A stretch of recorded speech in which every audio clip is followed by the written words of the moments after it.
नमस्कार, न्यूज 24 पंजाब मंथन में आपका स्वागत है। आपके साथ में हूं मानक गुप्ता। मंथन का ये सेशन बहुत ही खास है। मंच पर आप देख पा रहे होंगे मेरे साथ बहुत ही खास सोनू सूद और मालविका सूद। एक बार जोरदार तालियों से स्वागत कीजिए। सिर्फ नाम के अलावा और कुछ कहने की जरूरत नहीं है। वैसे लोग तमाम तरह के अलंकारों से नवाजते हैं सोनू को। कोई गरीबों का मसीहा कहता है, कोई लाचारों का संकट मोचक कहता है, कोई बीमारों का मददगार कहता है, और सब जानते ही हैं बॉलीवुड के सुपरस्टार तो ये हैं ही। लेकिन अब आज एक राजनीतिक मंच पर आए हैं सोनू सूद और मालविका सूद। मालविका सूद को आप जानते ही हैं, सोनू सूद की बहन है, सामाजिक कार्यकर्ता हैं और हाल ही में राजनीति में उतरने का ऐलान भी कर चुकी हैं। बिल्कुल। नर्वस हैं? नहीं। एक बार फिर से मालविका के लिए तालियां बजा दीजिए, क्योंकि सोनू तो पता नहीं हजारों घंटे कैमरा फेस कर चुके होंगे, लाइमलाइट में रहने की उनको आदत है, आपको शायद नहीं है।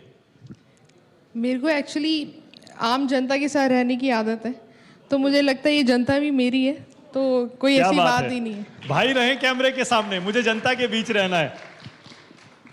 ओके सोनू, मैं आपसे शुरू कर रहा हूं। अब ये राजनीतिक मंच है, आप और हम जब भी पहले बातें करते आए हैं, आपके सोशल वर्क की हमने बहुत बातें की हैं। आपने कोविड में या उसके बाद भी कैसे आम लोगों की मदद की है, सोशल मीडिया पर आप ज़रूरतमंदों के मसीहा बने, हमने खूब बात की है। लेकिन अब ऐसा लगता है सोनू, आपने वो राजनीतिक हिचक छोड़ दी है।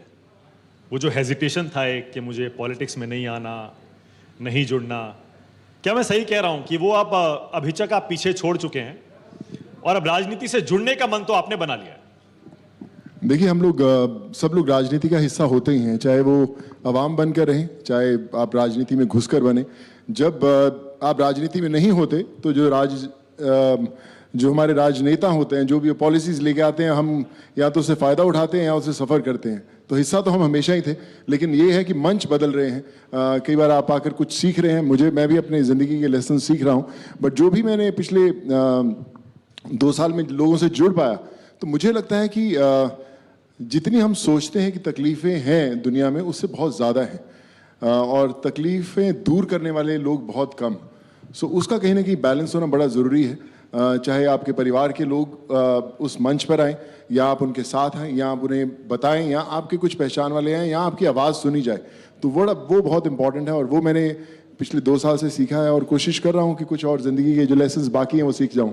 ओके, मतलब देख लीजिए, जब आपने मान लिया ना कि आप डायरेक्टली और इनडायरेक्टली आप पॉलिटिक्स में उतरने जा रहे हैं, जुड़ने जा रहे हैं राजनीति से। देखिए, मैं ना जब मानिक भाई, जब मैं लोगों की हेल्प कर रहा था, तभी भी मैं बहुत पॉलिटिक्स के साथ जुड़ा हुआ था, क्योंकि बहुत सारे काम करवाने पड़ रहे थे। जब बसेस की परमिशंस होती थी, गाड़ियों की परमिशंस होती थी, फ्लाइट्स की परमिशंस होती थी, मोबाइल टावर्स लगाए जाते थे, तो कहीं ना कहीं जुड़ा जरूर था। मैंने ये चीज, आप नेताओं से जुड़े थे, आप राजनीति से तब नहीं जुड़े थे। आप आम आदमी की मदद के लिए मदद मांगते थे। मदद मांगते, लेकिन उसमें भी बहुत राजनीति होती थी। अच्छा। बहुत दफा परमिशंस नहीं मिलती थी और उसके बीच में भी एक अलग मशक्कत रहती थी। तो मुझे लगता है कि बड़ा कमाल का ये फील्ड है। लोग सही जुड़ते जाएं तो सब कुछ सही होता जाएगा। अब आपने डायरेक्टली और इनडायरेक्टली ये फैसला क्यों किया कि आपको पॉलिटिक्स में उतर जाना चाहिए? देखिए, मैंने नहीं फैसला किया अभी कि मुझे पॉलिटिक्स में उतरना चाहिए। अभी भी मैं जिस दुनिया में हूँ उसमें बहुत खुश हूँ, अभी भी बहुत अच्छा लग रहा है। लेकिन मुझे याद है कि जब मेरी पहली दफ़ा मालविका से बात हुई और वो पूरे 2 साल जुड़ी रही, जो भी हम लोग काम कर रहे थे पंजाब में, वो बहुत बड़े स्तर पे कर रही थी। और मेरे मदर फादर भी मदर प्रोफेसर रहे हैं, तो उन्होंने भी ज़िंदगी बच्चों को पढ़ाया है। स्कूल कॉलेजेस मोगा में बने, वो भी हम लोगों ने बहुत सारे बनाए। लेकिन मुझे लगा कि जब आप बहुत बड़े स्तर का करना चाहते हैं तो आपको उस दुनिया का हिस्सा बनना पड़ेगा। और जब मालविका ने मुझसे पहली दफ़ा बोला, तो मुझे लगा कि हाँ, ये अब शायद उस दुनिया को फेस करने के लिए तैयार है और उसे आना ज़रूर चाहिए। और एंड आई रियलाइज कि उसके अंदर वो जुनून है लोगों की मदद करना। कब हुई ये बात आपकी मालविका से? पहली बार कब आपने डिस्कस किया कि चलो मैं तो अभी शायद नहीं जा पाऊंगा, तुम उतर जाओ? आई थिंक ये ग्रेजुअल था। 2-2.5 महीने पहले से मुझे थोड़ा सा लगा कि कर सकते हैं। और बहुत सारे लोग, मैं हमेशा मानता हूँ कि जो लोग कुर्सी के पीछे भागते हैं उन्हें हमेशा कुर्सी से दूर रखना चाहिए।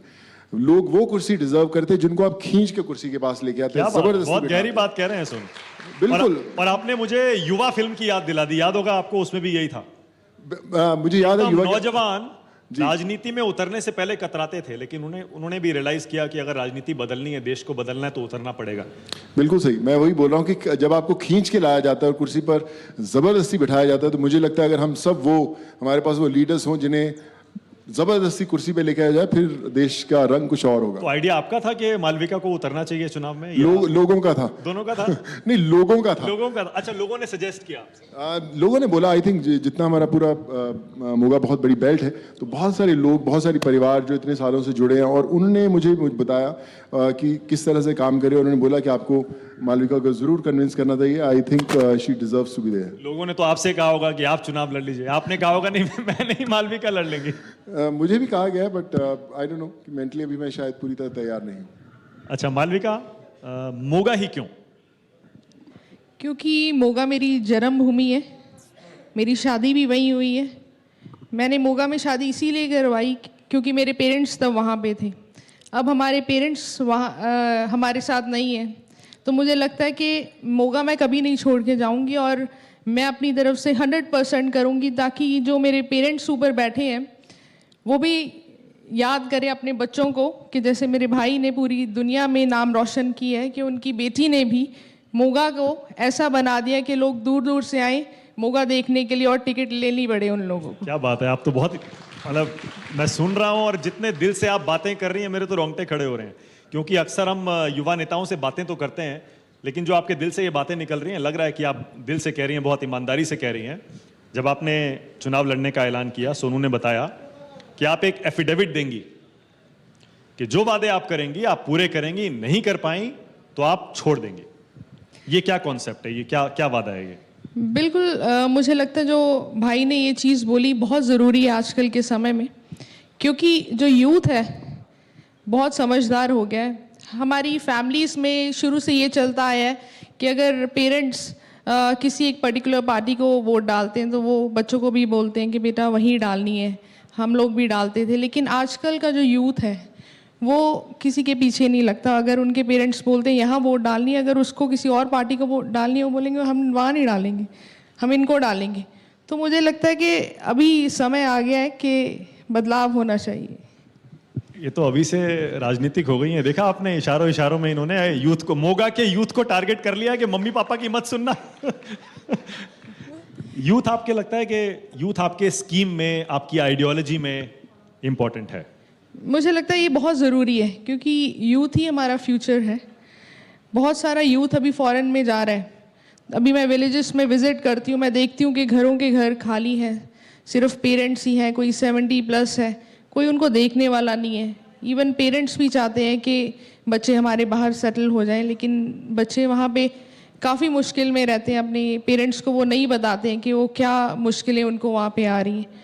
तो मुझे लगता है कि अगर यहाँ पे हमारा सिस्टम अच्छा हो जाएगा तो वो दिन दूर नहीं है जब यूथ हमारा पंजाब में रहेगा। ओके, मैं सोनू के पास वापस जाऊं, उससे पहले मैं चाह रहा हूं जो लोग मालविका को सुन रहे हैं वो ये भी सुने कि आप अगर मोगा से चुनाव जीतकर एमएलए बनती हैं, 3 अहम वादे कि आप सबसे पहले एमएलए बनने के बाद ये करके दिखाएंगे। देखिए, मैं पहले एजुकेशन, हेल्थ और एम्प्लॉयमेंट पे काम करना चाहती हूँ, क्योंकि ये बहुत ज़रूरी है आजकल के समय में।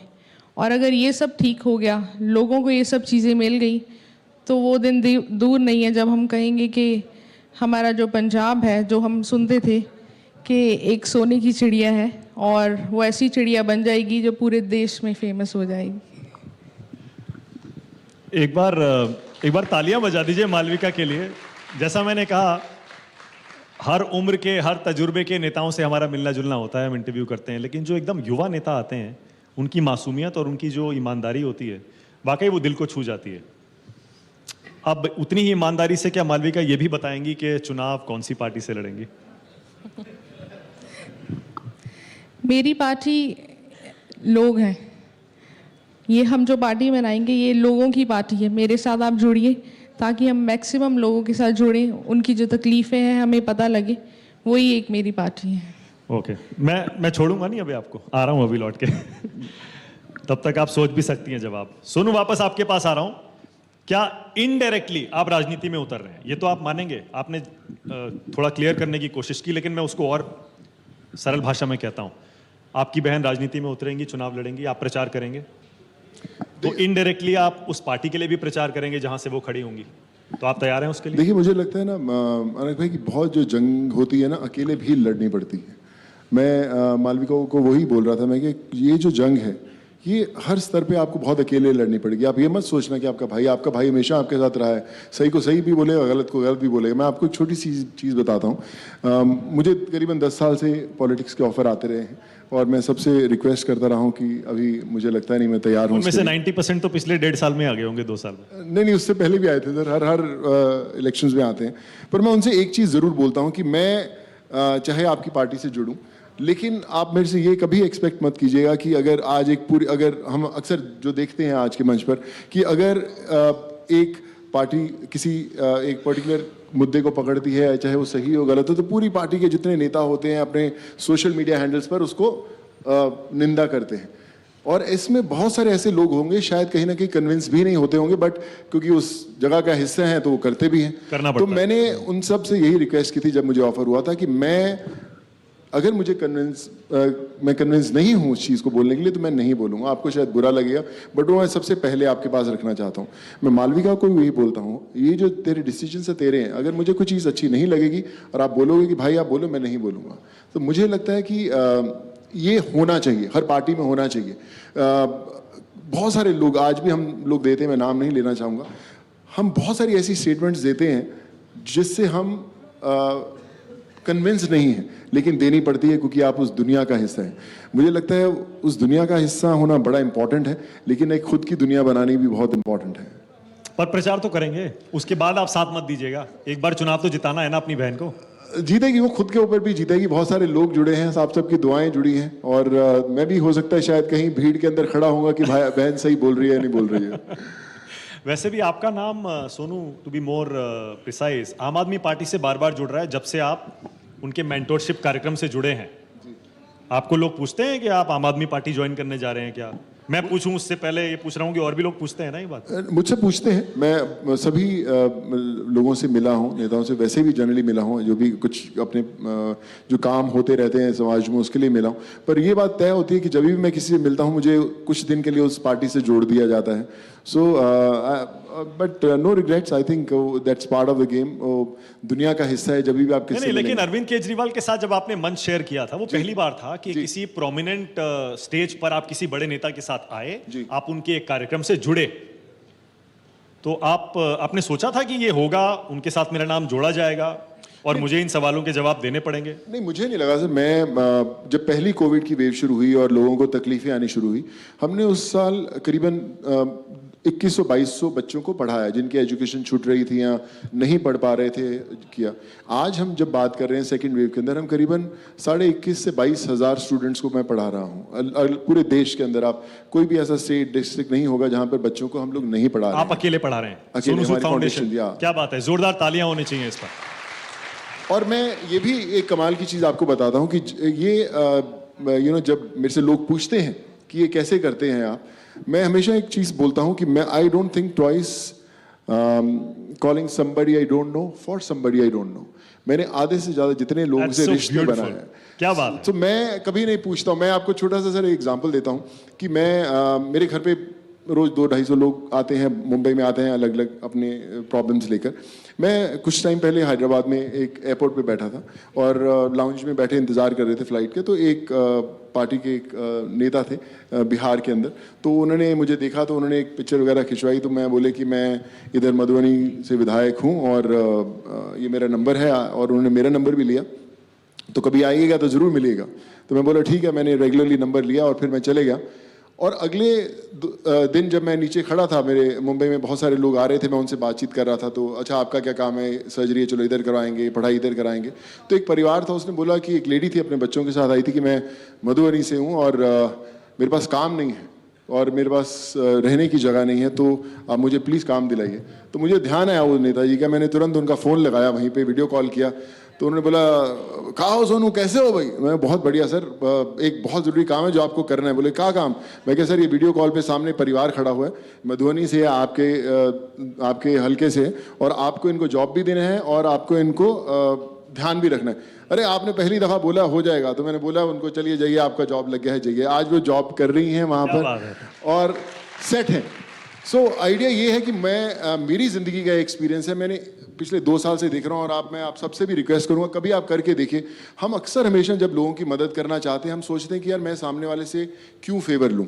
अगर आप फेवर ले भी लेंगे किसी से, आप बोलेंगे कि यार मेरा काम कर दे, आप कर दें, आपको दोबारा एक फिर फ़ोन आएगा कि मेरी कर दे, फिर बोले यार मैं क्यों फेवर लूँ।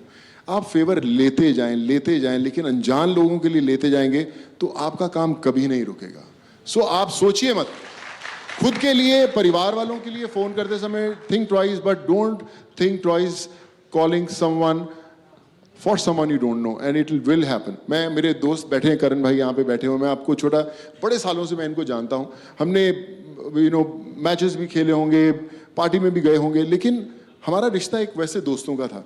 जब पैंडेमिक शुरू हुआ, मैंने करण भाई को बोला पंजाब के अंदर जितने केसेस आएंगे मैं आपको भेजूंगा, कोई पढ़ाई के हो, कुछ हो। हमने मोबाइल टावर्स लगाए साथ में, हमने ट्रैक्टर भिजवाया आंध्रा में एक फार्मर को, जिससे आज तक मैं मिला नहीं हूँ। वो पूरा गांव आज खेती करता है उस ट्रैक्टर के साथ, और बहुत प्रॉस्पर किया।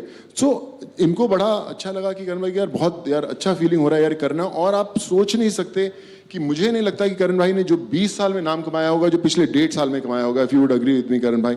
सो I think that's what the magic of happiness. जब आप लोगों की दुआएं कमाते हैं तो आई थिंक दुनिया बदलती है। आपने बहुत खूबसूरत बातें कही और मुझे बहुत अच्छा लगा, तालियां भी खूब पड़ी। लेकिन पत्रकार हूं, मेरी मजबूरी है, मैं वो सवाल नहीं छोड़ूंगा।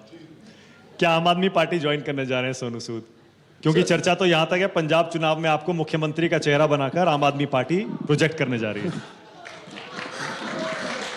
सर मैं खास आदमी पार्टी ज्वाइन करूंगा, और एक खास आदमी ये है हमारी दुनिया। क्या बात है। मतलब पॉलिटिक्स से एलर्जी तो नहीं है ना आपको? सर तो सिस्टर को उतार दिया है, तो मतलब हम ये मान लें राजनीति को आपको एक कीचड़, एक गंदी चीज नहीं मानते ना? मानिक भाई, मैंने ना एक बड़ी अच्छी कमाल की एक वीडियो देखी थी, शायद आप लोगों ने भी देखी हो, पर मैं जिन लोगों ने नहीं देखी मैं उनसे शेयर करना चाहता हूँ। उस वीडियो में बोला कि 2 तरह के चोर होते हैं, एक तो नॉर्मल चोर होता है, normal thief, and one is a political thief. जो नॉर्मल थीफ होता है वो आपकी ज्वेलरी छीनता है, आपका बैग छीनता है, आपके पैसे छीनता है, आपकी घड़ी छीन लेता है। जो पॉलिटिकल थीफ होता है वो आपका करियर छीनता है, वो आपकी हेल्थ छीन लेता है, वो आपकी एजुकेशन छीन लेता है, वो आपका बिजनेस छीन लेता है। जो नॉर्मल थीफ होता है उसके लिए आप लड़ते हो, आप उससे छीना झपटी करोगे, हाथापारा मारोगे, मुक्का मारोगे, भैया नहीं दूंगा। लेकिन जो पॉलिटिकल थीफ होगा उसके लिए आप अपनों से लड़ोगे, अपने समाज से लड़ोगे कि भैया उसको कुछ नहीं बोलना, और लड़ोगे। जो नॉर्मल थीफ है वो आपको कभी रियलाइज नहीं करने देगा कि आप के लिए वो करवा रहा है, आप उसके लिए उसके अगेंस्ट लड़ते रहोगे, लेकिन आप पॉलिटिकल थीफ के लिए कभी नहीं लड़ोगे, और वो पूरा का पूरा आपके सिस्टम को खराब करता रहेगा। और लोग बोलते हैं कि it's a dirty politics, you don't want to get into that. हम हमेशा नीचे से ही बैठ के उस पॉलिटिक्स को देखते रहे और बोलते रहे कि पॉलिटिक्स बड़ी डर्टी है, हमें उसके अंदर आना नहीं चाहिए। And we see the same dirty people getting into that politics, making it more dirty and making the whole system more dirty. So you have to be in the system to change it, which I am totally convinced. पर मुझे लगता है कि जब आप mentally तैयार होते, कोई भी, मेरी सिस्टर रेडी थी, मुझे पता है कि तकलीफें आएंगी, लोग उंगलियां भी उठाएंगे, मेरे बारे में भी उल्टा सीधा बोलेंगे, मुझे ही बोलेंगे शायद इसीलिए अच्छा काम कर रहा था, शायद इसको आना था। बट जब तक आप आओगे नहीं तो बदलाव नहीं आएगा, वो भी सच है। मतलब अभी रूल आउट नहीं कर रहे ना? सॉरी, आप अपनी पॉलिटिक्स में एंट्री रूल आउट नहीं कर रहे हैं? मैं कभी भी रूल आउट नहीं करता, मैं पहले दिन से रूल आउट नहीं करता। जब अंदर से आवाज आएगी, सुबह उठ के छत पे खड़ा होकर बोलूंगा कि मैं आ रहा हूं। और इस चुनाव से पहले क्या संभावना है, कोई दरवाजा खुला है, या फिर उसके बाद लोग सोचें और फिलहाल अटकलें लगाना बंद कर दें कि भैया अभी नहीं है, बाद में आएगा? सर दरवाजे तो सारे ही खुले हुए, बड़े सालों से खुले हैं, ये पता नहीं कि आपको उस दरवाजे में घुसना है कि नहीं। बस मुझे यही सुनना था, मेरा काम हो गया। सोनू सूद, न्यूज़ 24 पर मंथन पंजाब में देखिए बड़ी बात कह रहे हैं राजनीति में मेरे रास्ते या विकल्प अभी खुले हुए हैं, और क्या पता कल सुबह उठकर मुझे लगे कि मुझे राजनीति में आना है, और मैं अनाउंस कर दूंगा कि मुझे राजनीति में आना है। सोनू सूद जी, आपके यहाँ जो आईटी की रेड हुई थी उसमें उनको क्या मिला? सर मेरे घर में ना बड़ी कमाल की बात है, मेरे घर में लॉक नहीं है। मेरा घर का दरवाज़ा भी हमेशा सुबह हम लोग खोल देते हैं, ऐसे ही खुला होता है, तो इसलिए ऐसे आ भी गए वो लोग सुबह सुबह। और मेरे घर में कोई कबर्ड नहीं है, कोई लॉक नहीं है। तो जब वो आए मैंने उनसे बोला कि sir thank you so much, welcome, मेरे घर में कोई लॉक नहीं है, सब खुला हुआ है, जहाँ मर्जी आप जा सकते हैं। लेकिन जब भी आप जाएंगे 3-4 दिन में, it has to be the best raid ever, सबसे मज़ा आना चाहिए। और आप जाते समय बोलेंगे कि इससे स्मूथ और इससे कमाल की रेड कभी नहीं हुई थी। The whole place is yours, आप जाइए। उन्होंने पूरा किया। और जब वो गए 4 दिन बाद, 3:30-4 बजे का टाइम था, मैंने बोला कि sir was it the best one? They said yeah sir it was the best one. मतलब वहां भी उनको एंटरटेन करके भेजा आपने? सर बिल्कुल, उनको मिले थे, they got 53,000 unread mails which was only for help, बचा लीजिए, थैंक यू सो मच, बचा लीजिए। मैं कहा चलो सर अब आए हैं, चलो 5-5 के सब लोग बांटते हैं और मदद करना शुरू करते हैं। लेकिन आपने कहा वो टेस्टिंग टाइम था आपके लिए, ये कहा ना आपने? या था मतलब आप ऊपर से कितना भी कहें कि मैंने उसको बहुत लाइटली लिया, राइट। मेरे घर में दरवाजे नहीं हैं, मैंने उनको बहुत अच्छा एक्सपीरियंस दिया, लेकिन टेस्टिंग टाइम का मतलब ये आपको चोट तो पहुंची है सोनू। आप कितना भी छिपाइए, आपको दुख हुआ, गुस्सा आया, कुछ तो अंदर चला होगा कि मैंने ऐसा क्या कर दिया। देखिए दुख हुआ, मैं ये नहीं कहूँगा दुख नहीं हुआ, दुख डेफिनेटली हुआ। पर यू नो मैं हमेशा बोलता हूँ कि बड़ी प्लेटफॉर्म पे किया है कि जब आप ज़िंदगी में चलना शुरू करते हैं तो बहुत सारी ऐसी अटकलें आएंगी जो आपको रोकेंगी। तो या तो मैं रुक जाता उसको देख के, या तो मैं आगे बढ़ता जाऊँ। मैं जब वो खिड़की पे बैठा था, मेरे घर पे नीचे लोग खड़े थे, मुझे वो भी दिख रहे थे, मैं उनको भी दिखाता था कि सर देखिए लोग खड़े हुए हैं, इनको मिलना भी ज़रूरी है। बट अगर मैं उस दुख के अंदर बैठा रहता या उस गुस्से के अंदर बैठा रहता तो शायद मैं उन लोगों की मदद नहीं कर पाता। I think they were doing their job and as a law abiding citizen I really was all theirs. So but I think it's a human nature. You have to think, आपको थोड़ा असर भी होता होगा। आपको गुस्सा तो आया होगा कि मैं अरविंद केजरीवाल के साथ स्टेज पे गया और 4-5 दिन बाद मेरे यहाँ ये रेड हो गई। आपने रिलेट तो किया होगा दोनों चीजों को। मैंने नहीं रिलेट किया, दुनिया ने रिलेट किया था, मैंने नहीं रिलेट किया था। गुस्सा नहीं आया आपको? मेरे को नहीं गुस्सा नहीं आया सर। मैं जैसे बोला कि काम रुक जाता है, थम जाती, मैं उनसे वही बोल रहा था। मैं क्या फ़र्क नहीं पड़ता कि 3 दिन लगते हैं, 4 दिन लगते हैं, कितने दिन, लेकिन आपकी एक ज़िंदगी की रूटीन रुकती है, आपका एक फ्लो रुकता है। बट आई थिंक वो भी आपको कुछ सिखा के जाता है, वो आपको बताता है कि शायद आप ज़िंदगी में कुछ सही कर रहे हो। तो आपके जीवन का सबसे मुश्किल वो 4 दिन थे क्या? नहीं, नॉट एट ऐसा ऑल, कुछ नहीं? बिल्कुल भी नहीं सर, नॉन बिल्कुल भी नहीं। मतलब मैं सोचता भी नहीं उसके बारे तो में। आईटी वाले सेल्फी ले रहे थे आपके साथ या वीडियो कॉलिंग करवा रहे थे? वो सर मैं आपको अलग से बता दूंगा।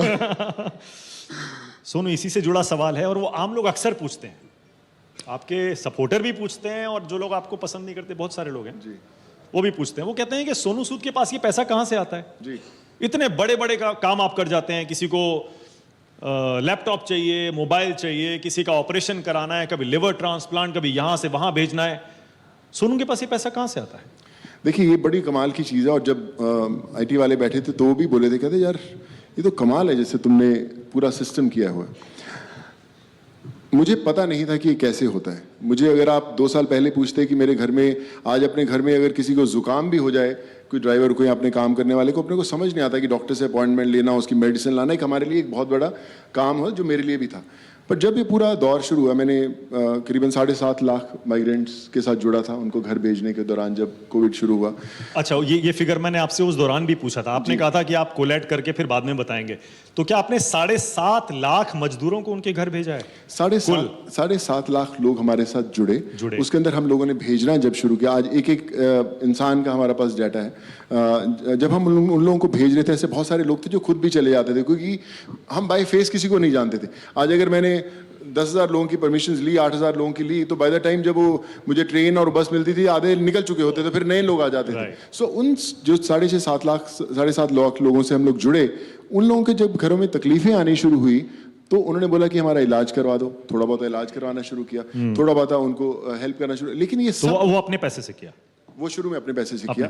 और फिर जब एक ब्रांड बिल्डिंग शुरू हुई, लोगों ने बोला यार बड़ा अच्छा काम कर रहा है, हम आपको साइन करना चाहते हैं। तो मैंने जितने मेरे ब्रांड्स थे उन सब ब्रांड्स को एक चीज़ बोली कि जितना आप मुझे फीस देते हो, मुझे फीस मत दीजिए, ये सारा का सारा डोनेशन में दीजिए। मुझे 10 बसेस करवा दीजिए, मुझे एक फ़्लाइट स्पॉन्सर कर दीजिए, मुझे ये करवा दीजिए। तो जितने ब्रांड्स थे वो सब जुड़ने शुरू हुए। आज मैं जितने भी ब्रांड साइन किए, मैंने करीबन 40-42 ब्रांड साइन किए होंगे पिछले 2 सालों में, और ऐसा कोई ब्रांड नहीं है जो मेरे साथ उस चीज़ में नहीं जुड़ा। And that was the magical moment कि हर एक ब्रांड को उसके अंदर जोड़ा गया। और मैं एक छोटी सी जरा और चीज़ बताता हूँ। एक मैंने शेयर किया था, जब मैंने एक फर्स्ट लिवर ट्रांसप्लांट करवाया था हैदराबाद में अपोलो हॉस्पिटल्स के अंदर। उस समय वो लिवर ट्रांसप्लांट की सर्जरी का कॉस्ट था 30 लाख। और हमने किया कि करवाया, मैंने रिक्वेस्ट किया कि sir, as an actor request किया कि सर मैं हूँ, प्लीज़ कर दीजिए। उन्होंने उसका जो खर्चा था कम करके 7-8 लाख कम किया, 22 लाख था, 8-9 लाख उस पेशेंट के पास था और मैंने बाकी का अरेंज करके दे दिया। सर्जरी हो गई, बच्चा बच गया। जो डॉक्टर थे वहाँ पे, डॉक्टर मनीष वर्मा है अपोलो हॉस्पिटल में हैदराबाद में, उन्होंने बोला यार ये लड़का उसको जानता भी नहीं और इसने उसकी सर्जरी करवा दी। आज के बाद जो सोनू सूद की सर्जरी हुआ करेगी, मैं अपनी फीस नहीं लूंगा। उनकी 6.5 लाख रुपया फीस हुआ करती थी। इसका मतलब अच्छा करने वाले लोग हिंदुस्तान में, दुनिया में मौजूद बहुत हैं। जुड़े। और फार्मास्यूटिकल कंपनीज के जो 3.5-4 लाख थे, उन्होंने भी लेने बंद किए। जो सर्जरी 20-22 लाख में होती थी, वो 12 लाख में होनी शुरू हुई। अगर किसी के पास 8-9 लाख होता था, हम 2-3 लाख देते भाई करवा ले सर्जरी। तो ऐसे जुड़ना शुरू हुआ। आज की डेट में मानिक भाई, हम लोग बात कर रहे हैं, only in Apollo hospital Hyderabad we have done close to 28 liver transplant. I'm talking about just one hospital. और डॉक्टर साहब ने कोई फीस नहीं ली? कोई फीस नहीं लेते हम लोग। अरे डॉक्टर मनीष वर्मा, मनीष वर्मा अपोलो हैदराबाद जी, उनके लिए एक बार तालियां बजा दीजिए प्लीज। न्यूज़ 24 भी आपको सलाम कर रहा है डॉक्टर साहब, थैंक यू सो मच। सुनो, सुनते हैं ये अफवाह है तो उसे आप बता दीजिएगा अफवाह है कि आपने कुछ अपने पर्सनल बिलोंगिंग्स गिरवी रख दिए थे शुरू में पैसा जुटाने के लिए ताकि आप लोगों की मदद कर सकें, सच है?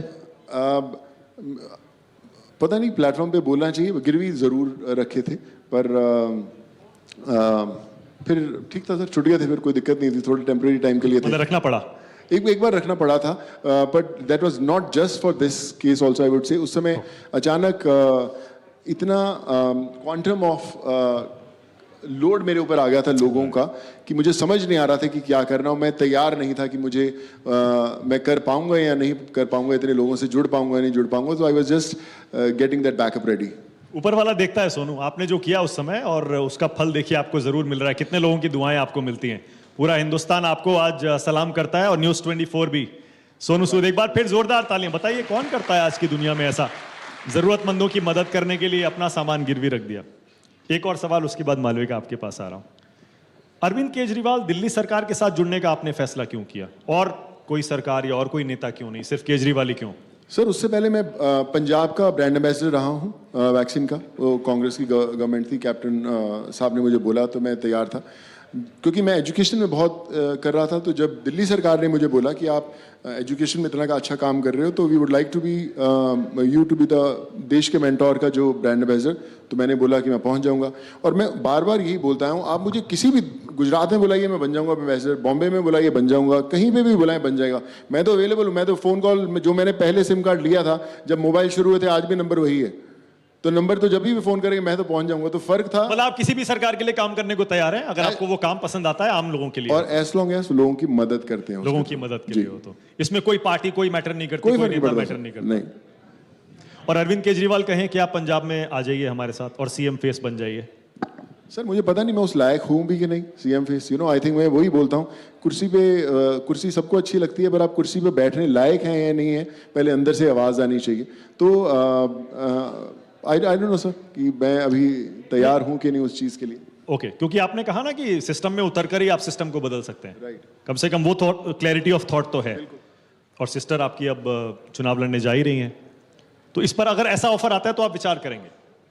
सर देखिए, मैं अच्छा, किसी भी पार्टी से ऑफर आएगा तो विचार करेंगे? नहीं, मैं वही आपसे बात कर रहा हूँ सर कि ऑफर ना, ये जो आप सीएम बन जाएं, आप बड़ी ओहदा ले लें, ये टेम्पटिंग चीजें होती हैं।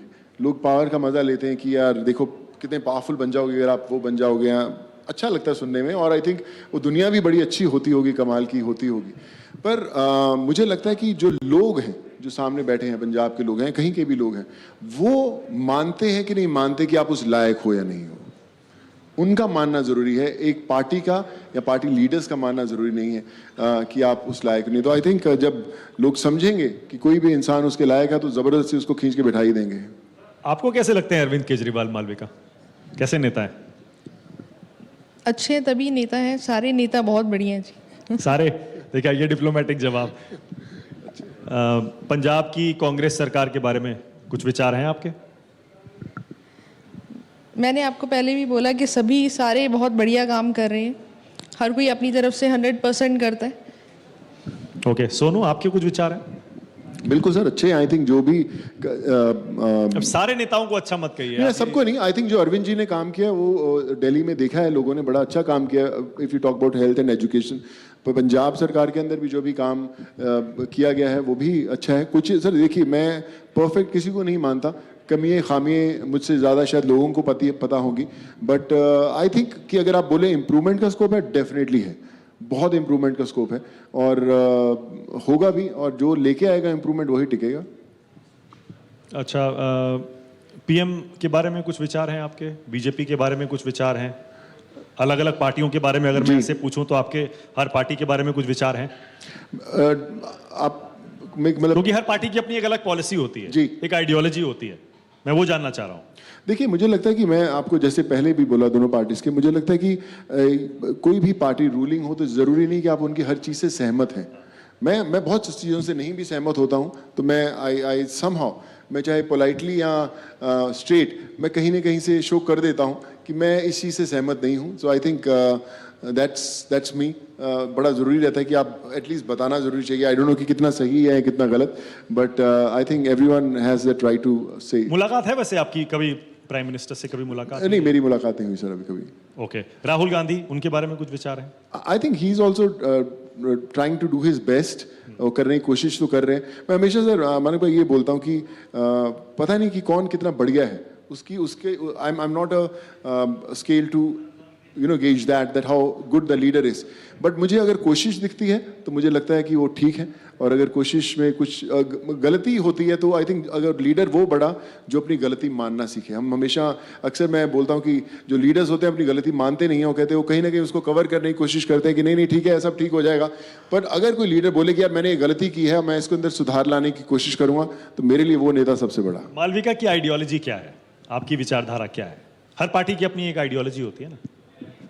बिल्कुल, मैं वही फिर से बोलना चाहूँगी कि अगर लोग मौका देंगे, जैसे मैं अब काम कर रही हूँ, अगर मैं अभी 100% कर रही हूँ तो मैं 200% करूँगी, और मेरी कोशिश रहेगी कि मैं जैसे अब ग्राउंड लेवल पे काम करती हूँ वैसे और मैं ग्राउंड लेवल पे करूँ, ताकि मैं अपनी टीम और स्ट्रॉन्ग करूँ और लोगों के साथ जुड़ूँ, और उनकी जो मुश्किलें हैं वो मैक्सिमम मैं ठीक करने की कोशिश करूँ। और आज भी जैसे मैं आ रही थी तो एक स्टूडेंट थी, उसकी एडमिशन करवानी थी ब्रदर के साथ। अभी हम थोड़े दिन पहले विलेज गए तो उसको बीकॉम में एडमिशन लेनी थी, एंड शी स्कोर्ड 78 या 89% इन +2, तो एंड शी स्टार्टेड क्राइंग भैया के सामने के करवानी है। तो उसको अभी उसका सारा लाइनअप किया, और उसका जब फ़ोन आया मेरे को कि मैम मेरी बीकॉम में एडमिशन हो गई है, मुझे बहुत अच्छा लगा, एंड शी स्टार्टेड क्राइंग।